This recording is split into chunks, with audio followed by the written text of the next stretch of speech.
Xbox is still missing.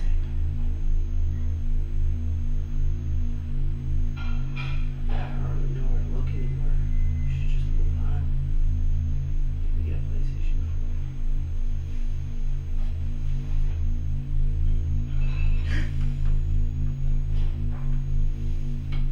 Hey, it appears we have an email. It's from my Xbox.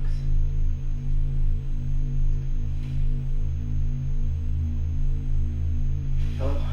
Listen. It's the Xbox. I don't know why, but she sent me an email. She wants me to come and get her. Maybe it's a prank, but I have to check it out. Alright, bye.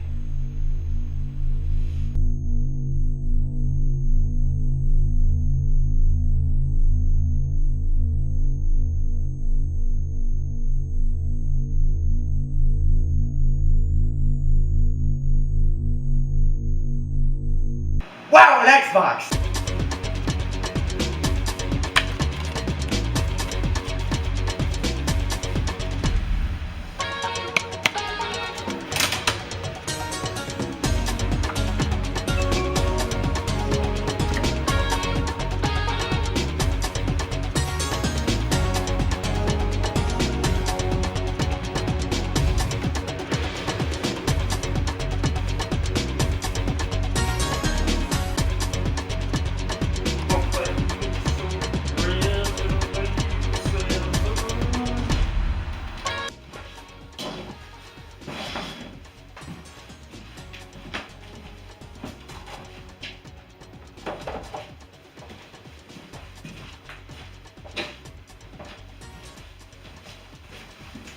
Hello and welcome to the Mediacritic show, the show where we look at mediocre media. Today, as you might have guessed, taking a look at Resident Evil 7. This is a little something I like to call the Resident Evil Summer Countdown. I'm thinking every summer because I have a little bit more money, picking up a few summer jobs or whatever. We're going to go through an entire series all the way down. I already looked at the new Resident Evil game in an earlier video, which by the way, you should definitely check that one out. So we're just going to count down 7, 6, 5, 4, Code Veronica, 3, 2, 1, and 0. And yes, I do consider Code Veronica main series. Don't at me in the comments, bro. Alright, let's take a look at this one. You know I'm underrated, yeah. I wonder why I'm hated. I'm trying to make a statement, yeah. You know I'm underrated. I wonder why I'm hated. I'm trying to make a statement. I'm trying to get my payment. I swear to God I'll make it. I'm cocky, I can't fake it. If you're not messing with my flow, it's cause you cannot take it. I think I'm going to try something new this time. Instead of breaking it down, I'm going to talk you through it. Alright, now that's the way we can begin. The game opens with a cutscene from Mia's perspective, where she plays a message meant for her husband, Ethan, saying she's having a great time at her babysitting job, but she wants to come home and send love to her loving husband. Saying what a great time she's having, and all the kids are tiring her out. She's getting lots of sun, and immediately records one saying that she lied. Women. That was only a joke. There is no need to report this video so that it gets flagged and my 8 subscriber channel gets ruined because of something from it. I already forgot what I said. But anyway, yeah, you don't need to report that. It's all good. This one's on me, Chief. Anyway, she lied. And Ethan never sees this video throughout the entire game, by the way. I just thought I'd throw that in there. We switch to a shot of Ethan in the car on the phone with a friend, who we never hear from again. Starting to notice a trend here, saying he received a Gmail from Mia sharing her location. We pull into a dirt path, and boom, we're playing. The gate to the mansion is locked, so we have to take a separate path, finding our way to the guest house. A little exploring, we find our way to the attic, where there's a tape. Tapes can be found all throughout the game and serve as little tutorials for how to navigate the Baker estate. Not far in, we find Mia, and she leads us into the main room of the guest house. Something is wrong though. Her eyes turn dark, and you have to fight her a few times, not too difficult. After emotionlessly defeating his wife, like seriously dude, you just killed your wife, and you thought she was dead for 3 years, and then you murder her. Nothing at all, who are you, Dexter? You go and examine her, and this happens. Welcome to the family, son.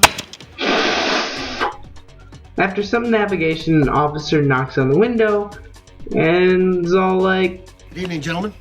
Is there a problem, Lucifer? we ask him some questions, we ask him for his gun, he pulls out a pocket knife, tells him to meet us in the garage, answers some questions.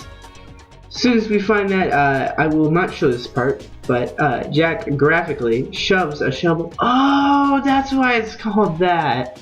Because you shove it. I see what you did, guy that named it that. Through the guy's head, and we grab his gun.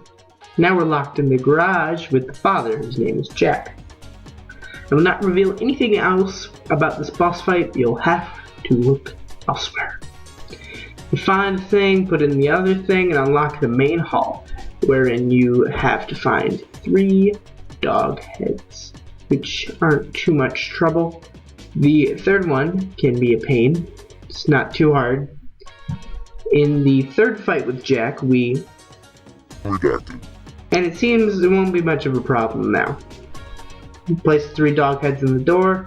The only other thing you can do in the main area now is find a shotgun, which I did, not to flex too hard. And we head out to a trailer where on the phone, throughout the game, the baker's daughter, Zoe, who is sane, will give you objectives.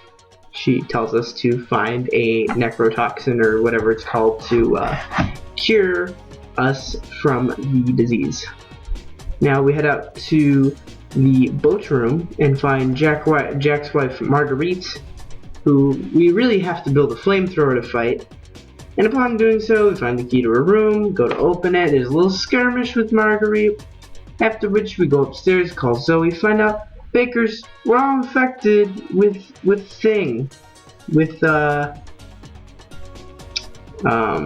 do you call it? A virus, which causes them to not die after getting Ethan'd in the face. But this is where the confusion comes in. Is or isn't Ethan infected? And the answer is, he is whatever the plot wants him to be. We find a locked door that requires a lantern to open, which is stupid because you could just push it down with your hand and open the door. There's like literally nothing stopping that. But whatever. After realizing Marguerite dropped it in our little skirmish, we go back to see. After that boss fight, where Marguerite has a flopping. Redacted. We get the lamp, and what we need to do is get the ingredients for a vaccine to cure Mia and Zoe. Zoe has the head. All we need to do is find an arm. We need a head and an arm to make the vaccines. Anyway, grab the arm, fight some mold monsters, don't ask, and head to Zoe's trailer, not only to see her there, except she's not there. She's gone. The phone rings, and it would seem that Baker's son Ethan has the head and some sort of saw complex. We have to get a key from the cop's freak-a-deakin' throat, solve a couple puzzles, get a red and blue key card, and a flip-a-dippy-dippy-dubang bazooka, which is like a rocket launcher. Save that for later, by the way. And we can go to party. I'm just gonna summarize here to avoid spoilers because there's a lot of story bits that happen here. Exploding crates, monsters, saw traps. And there's a really good bit with a escape room put together by Ethan, but not gonna share anything about that. Wouldn't want to spoil it. We get all of there and we get out of all that. Have a boss fight with Redacted. who we use a vaccine on. And what are you doing, game? Pushing vaccines on our youth? Don't you know that vaccines are only sold so that doctors can trick us into injecting the marijuana into the kids to get them to believe the earth is round, when we all really know the truth that you're trying to hide from us, that the earth is shaped like a dinosaur? Gah! It just makes me so angry to see this kind of indoctrination of the youth into thinking that vaccines could possibly, in any possible way, help anyone. They cause more problems than they solve. Anyway, now we have to choose who to vaccinate. Mia or Zoe? I refuse to further disclose the ending. Ship scene, boss fight. Good or bad ending depending on who you vaccinated. Should be bad ending for vaccinating anyone. But anyway, after each time you beat this game, you'll unlock little extras. For example, infinite ammo mode if you beat it on Madhouse. But don't play it too much or it will get stale. The biggest drawback to Bayu-Hazard is that it is very short. You may remember from my first video where I made like a joke about that. But anyway, the first playthrough of this game took me 10 hours and that was dawdling a ton. Which is, just compare that to any other single player game that normally lasts at least like 20-30 hours. It's very short compared to any other AAA game. My final rating for Resident Evil 7, this bad boy, is a meat lover's pizza. Because it's great the first time, still good the second time, bearable the third time. Anytime after that, well,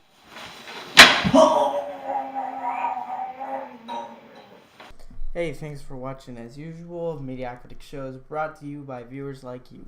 Thank you. But here's the dealio. If my channel can get to 100 subscribers by the 18th of August of this year, I will take a bath in Skittles. Not a bath, sorry. I'll swim in a kiddie pool and I will fill it with Skittles. So share with everyone you know, your family, your friends. We're gonna turn this channel into an Herbalife hair product, Arbonne,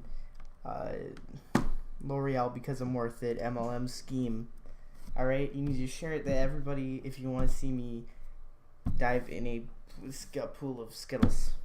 Alright, have a wonderful day. I love you all.